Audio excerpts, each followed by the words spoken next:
Welcome to another edition of Mark's Inspiration. Got the D-Man here, and I'm glad you could join me today as always. Today's topic is going to be about money and the things people will do for money. One of my viewers was talking about, or was asking about why is it that some people will kill for just a nickel or 10 cents. Well, maybe they won't do it for 10 cents, but you get the point. And I told him, I said, it's not the money that people kill for or commit crimes for or do whatever it is they do, but it's the thing that they think the money will bring them. The money is a means to an end, which is usually happiness or security or whatever it may be. It's not the money in itself. Money is valueless. And many times in history, it has become valueless unless you have gold. And even that could become valueless. If they discovered miles and miles of gold underneath the land that would be easy to get to, gold would become valueless. The only reason it has value is because it's rare. But as I said, if they found a giant, enormous source of it, the value would drop. And like money, during the Civil War here in the United States, the money of the South became valueless. So the money in itself is just a representation of energy, or for the people who would kill for it, or the people who will do anything to get it, it signifies or represents what they want. They think that they can get what they want with the money. And it is true that you can buy what you want with money, but they're really trying to buy a feeling. What they don't realize is they can get the same feeling without having to have the money, without having to buy it. Well, unless of course you're living in a cardboard box and you don't have anything to eat. You must have food. But there again, there are ways to get food and shelter and clothing without money. At least in this country there are. In some other countries it may be more difficult, but it is possible. Excuse me. So when a person goes out and he robs a little old woman of her Social Security check for money, he doesn't really want the money. Well, he does, but he really wants what the money will bring him, not the money in itself. The money will get him what he wants, but really what he wants cannot be bought, especially after he's stolen the money to get it.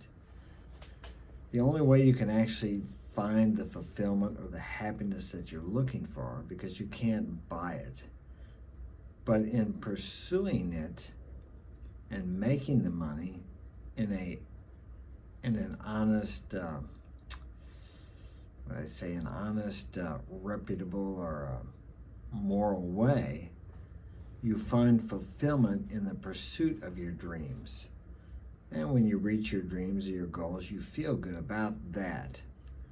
But if you think that when you get to the goal or the dream or the vision, or when you accomplish it, that you're going to finally be finished and be happy, you're very wrong. It lasts a very short time. When you achieve your goal, there is a feeling of elation, happiness, and success and fulfillment. But it only lasts a few hours or a few days at the most. And then you must set another goal or head off toward another vision. Otherwise, you become stagnant. We are in a constant state of expansion.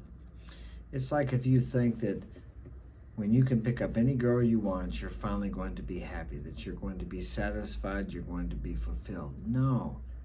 The fulfillment, the satisfaction comes from learning, comes from the journey, comes from the people you meet, the relationships you build, the adventure. We're always going to be on another adventure.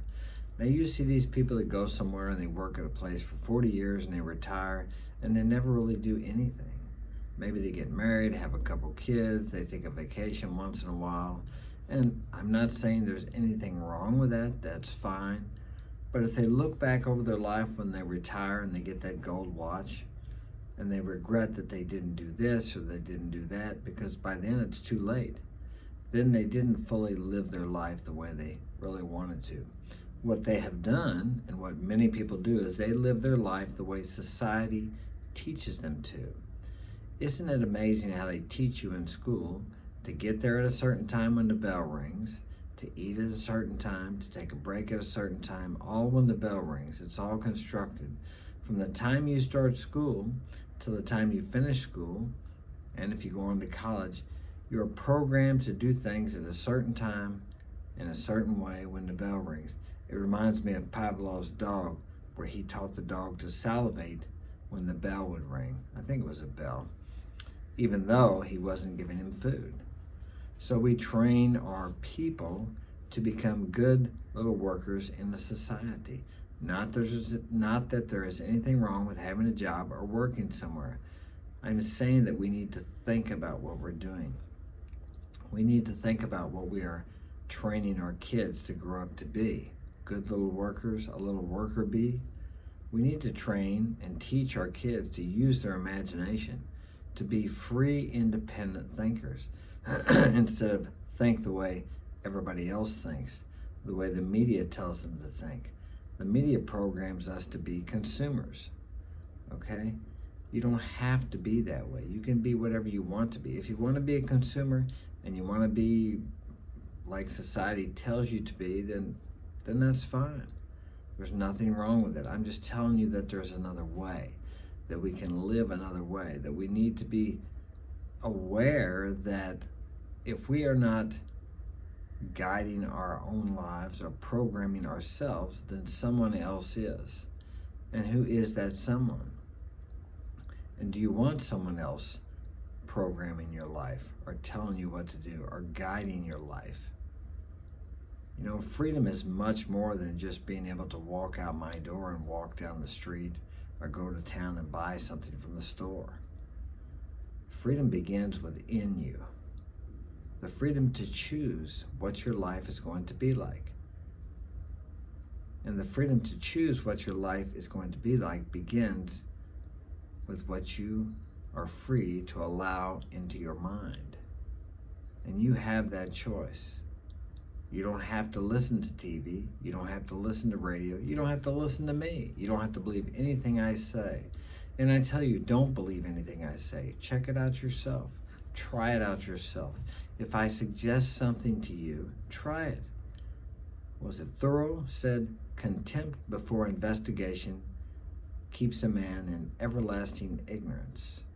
I'm not sure that's verbatim, but that's pretty close. You get the message. So you have a choice. Everything in life is a choice. That is where your free will comes in. You can choose to sit at home behind your computer or your Xbox and dream about being with women, dream about having that beautiful girl, dream about dating beautiful girls, and dream, and that's it. Or you can get up and get out and go take some action and make that happen.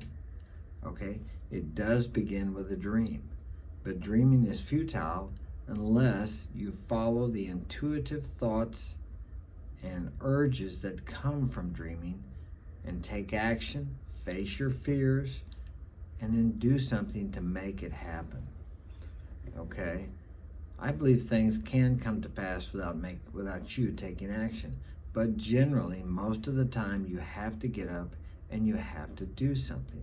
You have to take the action to make it happen. Okay? I mean, you can pray to God and ask him to send you $1 million, but more than likely the check's not going to come in the mail tomorrow. You can ask God for a beautiful girl, but if you don't go out there and talk to girls, she's probably not going to come knocking on your door begging you to take her out. And why would she want to? What are you doing with your life? What is your purpose? What is your mission? A woman wants to follow a man with a vision. Look back through the pages of history. Some of the greatest men had harems of women. And the great men always had women. Kennedy, Bill Clinton, some of the presidents of the United States had mistresses, plus a wife. I mean, women are attracted to power. Women are attracted to a man with a vision. You don't necessarily have to be rich to get beautiful girls. And it's not the money that they're after. Sometimes it is there are gold diggers, but they are few and far between. But women are attracted to a man who has money because it takes a certain type of man, a certain character to achieve that. Money is power. Many of you say you want money, you'd like to have money, but can you handle it? With money comes power. The amount of money I have today, if I had had it 10, 20 years ago, I would have misused it. I know I would have. Because when you have money, you can do things that people without money can't do. Which means if someone does you wrong, or you feel like they did you wrong, I don't really believe anybody does you wrong. Everybody is helping you, even when it hurts. You have the power to take revenge on that person if you have a certain amount of money. And it doesn't take a lot of money in certain parts of the world, even in the US. I mean, how much does it cost to have someone beat up? Not much. And you could go on and extend that further to more damage to someone. But as the old Chinese proverb says, if you're going to take revenge, you better dig 2 graves. One for the person you want to get revenge against, and one for yourself, because it comes back upon you. And the same as if you like money so much that you want to steal money, or you want to do crooked business deals to get that money, or you do things that you know aren't right. Maybe they're right legally, they abide by the laws of the land, but inside of you, you know it's not right for you. You don't feel right about it. These things will never get you to the point where you can acquire true wealth, because it matters not how much money you have. If you don't have peace of mind and contentment, it doesn't make any difference. You don't have true wealth.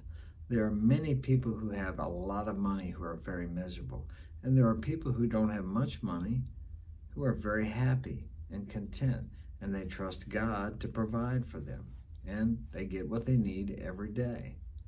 I have lived in a third world country, and I lived very poorly. I lived the same as the natives did. Well, not the real natives, but 2 concrete rooms. We slept on the floor on a mattress. I was starting an English school. I walked sometimes 12 miles a day to teach English for $1 an hour. And that was one of the happiest. We owned nothing. I had a cornstalk kitchen, which I couldn't cook on, open fire, so I bought a small hot plate to cook on, and it kept breaking and I had to rewire it all the time. But that was one of the happiest times in my life with my wife at the time. We're now divorced, but we got along great. But then when I started making money, my wife at the time, my ex-wife now, was not used to having money, so it started causing problems because she could not handle the power that the small amount of money that I was making gave her. And that was the way it was with her. Every time we would start getting ahead, she would sabotage us with different things. Usually it was going back to her family and trying to buy their love. But anyway, it ruined everything. So now I've been single for over 9 years, and I have the kids, and we're very happy. But the point is, you have to have a certain amount of character to have money. Otherwise, you become corrupt. Money can corrupt you. So you need to build your character. You need to work on yourself. I hope this has been of help to you. Share it with a friend. Thanks for joining me. Have a great day.